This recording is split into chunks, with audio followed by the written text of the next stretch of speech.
Ini adalah suasana pertukaran tahanan antara Hamas dan Israel yang berlangsung dramatis. Sejak 19 Januari 2025, gencatan senjata antara kedua belah pihak resmi dilaksanakan. Dalam kesepakatan, baik Israel dan Hamas sepakat membebaskan sandera yang ditawan. Meski demikian, semua tidak berjalan semulus yang dibayangkan. Netanyahu sempat ancam hentikan gencatan senjata karena menuntut penyerahan daftar sandera. Bukan hanya itu, Israel juga dilaporkan melanggar kesepakatan karena menembak warga di kamp pengungsi Nusairat Gaza Tengah. Di sisi lain, warga Gaza juga berbondong-bondong kembali pulang ke rumahnya meski mendapati kehancuran di mana-mana. Lalu, bagaimana cerita Gaza luluh lantak dalam pertempuran Israel dan Hamas lebih dari 15 bulan? Bersama saya Musayada, jurnalis Kompas.com.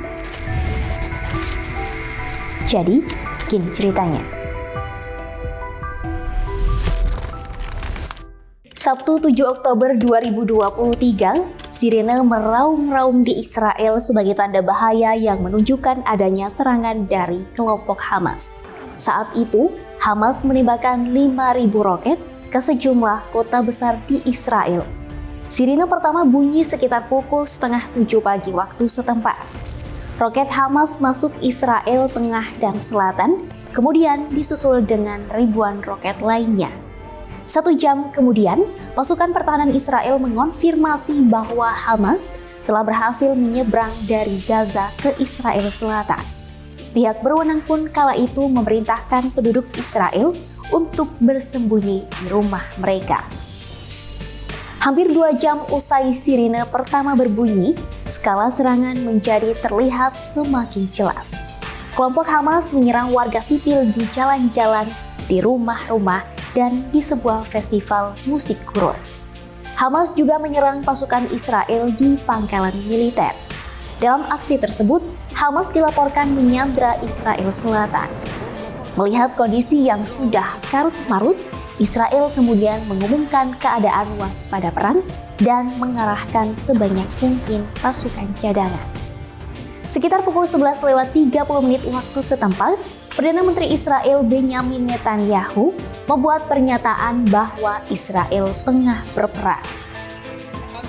Militer Israel kemudian mengirimkan pasukannya ke Israel Selatan untuk merebut kembali kota-kota yang sudah dikuasai oleh Hamas.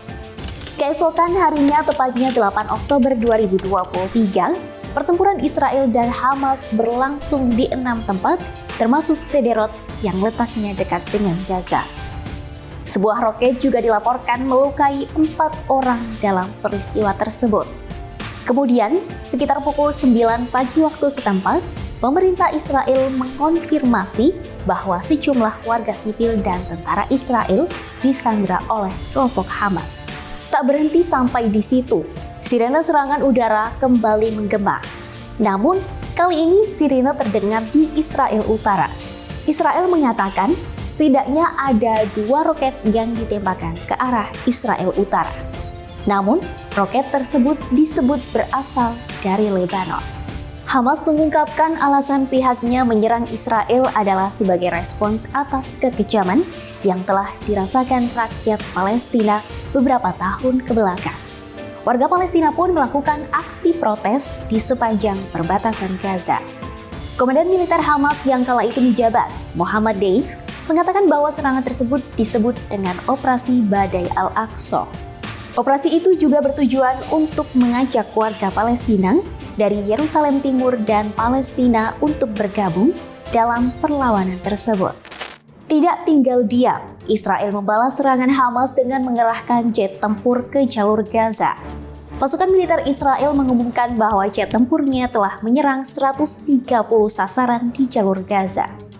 Menteri Pertahanan Israel yang kala itu menjabat, Yoav Gallant, kemudian memerintahkan pengepungan total di Gaza. Mengetahui hal tersebut, sekitar pukul 13 waktu setempat, kelompok Hamas mengancam bahwa mereka akan membunuh satu persatu sandera Israel. Berdasarkan catatan yang diperoleh, setidaknya ada 30 keluarga yang disandera oleh kelompok Hamas. Sementara itu, ribuan nyawa warga Palestina melayang akibat serangan Israel di Gaza. Serangan di Gaza pun terus berlanjut hingga pada 13 Oktober 2023, Israel meminta warga sipil di Gaza Utara untuk mengungsi ke selatan. Jalur Gaza sendiri merupakan wilayah kecil yang berbatasan dengan Israel dan Mesir di Laut Mediterania. Luas wilayah jalur Gaza mencapai 362,6 km persegi. Lebih dari 2 juta orang tinggal di wilayah tersebut. Menurut Badan Bantuan dan Pekerjaan PBB UNRWA, lebih dari 1,4 juta penduduk jalur Gaza adalah pengungsi Palestina. PBB memperkirakan sekitar 80% penduduk Gaza bergantung pada bantuan internasional untuk bertahan hidup dan mengakses layanan dasar. Sekitar 95% penduduknya tak memiliki akses terhadap air bersih. Jalur Gaza juga sangat bergantung pada Israel untuk air, listrik, dan makanan.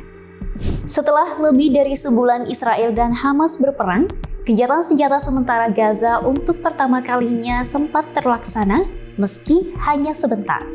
Gencatan senjata sementara pertama Gaza berlaku pada 24 November hingga 28 November 2023. Saat itu, Hamas membebaskan 105 sandera sebagai imbalan atas 240 warga Palestina yang ditahan di penjara Israel. Halo, apa kabar nih? Tunggu, jangan di-skip iklannya. Cuma bentar doang kok. Kamu udah subscribe kompas.com belum? Loh, udah ganti tahun juga mas saya belum? Ayo subscribe dan jangan lupa dipencet lonceng notifikasinya ya guys, biar kamu gak ketinggalan berita dan cerita-cerita menarik lainnya.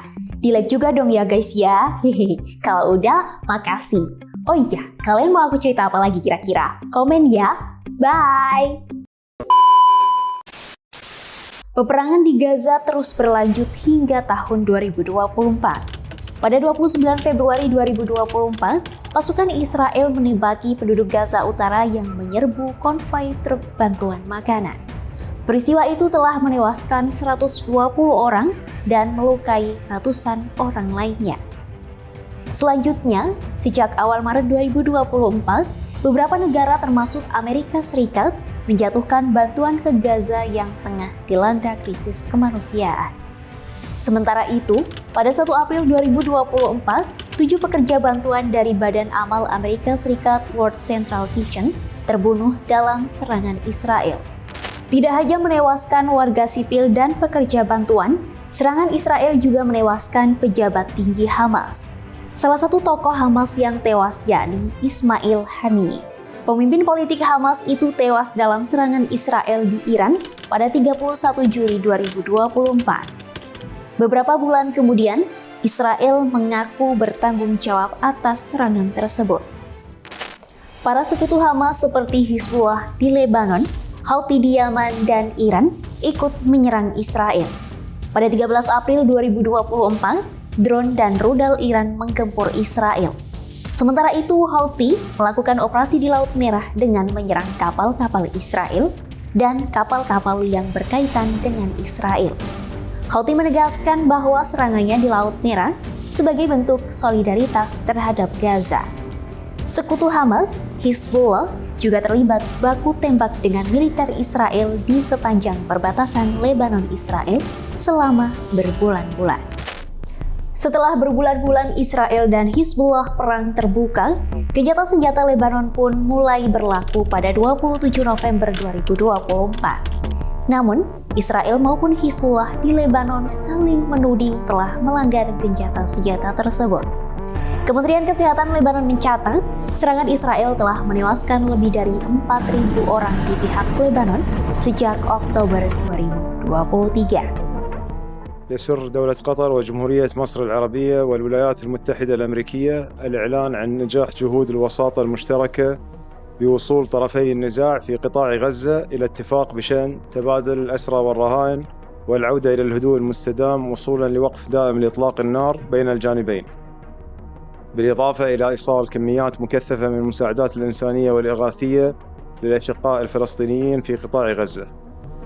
Setelah berhari-hari melakukan upaya diplomatik yang intens di Doha, Mediator Qatar pada Rabu 15 Januari 2025 mengumumkan Israel dan Hamas telah mencapai kesepakatan untuk gencatan senjata permanen di Gaza.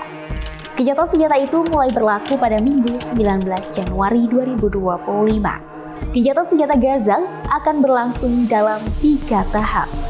Langkah yang dipuji oleh para pemimpin dunia itu juga akan diwarnai dengan pertukaran sandera dan tawanan hingga masuknya akses bantuan kemanusiaan ke jalur Gaza.